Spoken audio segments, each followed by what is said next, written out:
What's up YouTube? Pete here with my 2018 Subaru WRX STI, and I just want to give you an update on where I'm at with the car right now. Just going to kind of go over a little list of what's been done to the car.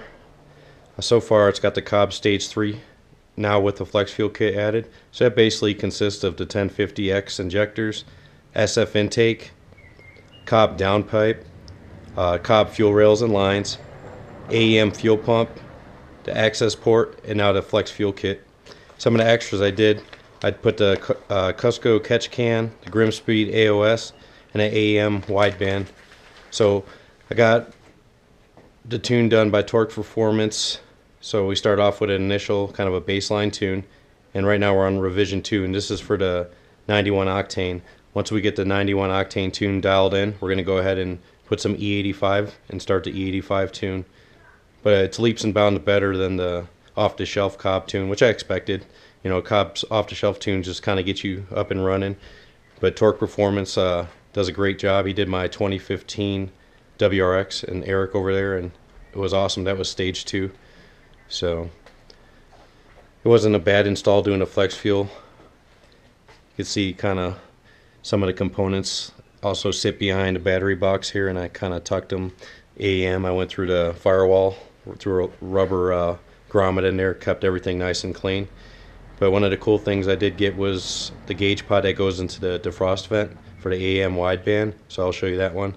I like that, and that actually, I wired that in so I could data log that, which is required when you're doing E85 tunes and even 91 tunes if you want to do them properly. So I'll go ahead and show you that real quick.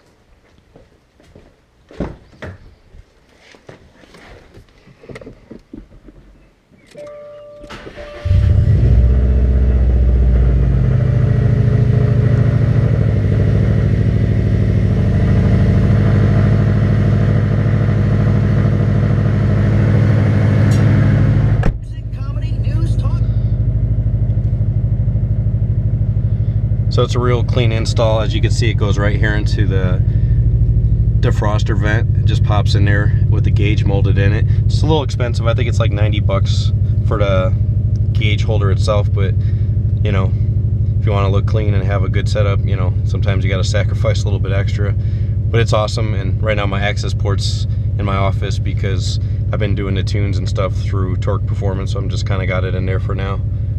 But the car's running really good, and so far so good.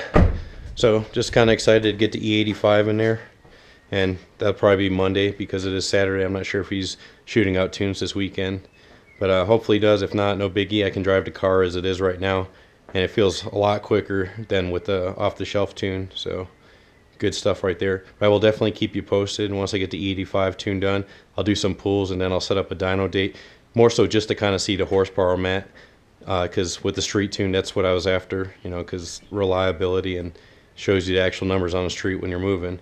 The only bad thing about it is you got to do some usually 3rd or 4th gear pulls from 25 to 6500, and you got to have some open road because you get going really quick and pretty fast. So you know, that's the only downside of it. But like I said, reliability and you're actually getting tuned on the street, I think is the better way to go. And then you could always throw it on a dyno for $100 or whatever and get 3 runs and get your horsepower. But thanks for watching. I'll definitely keep you posted.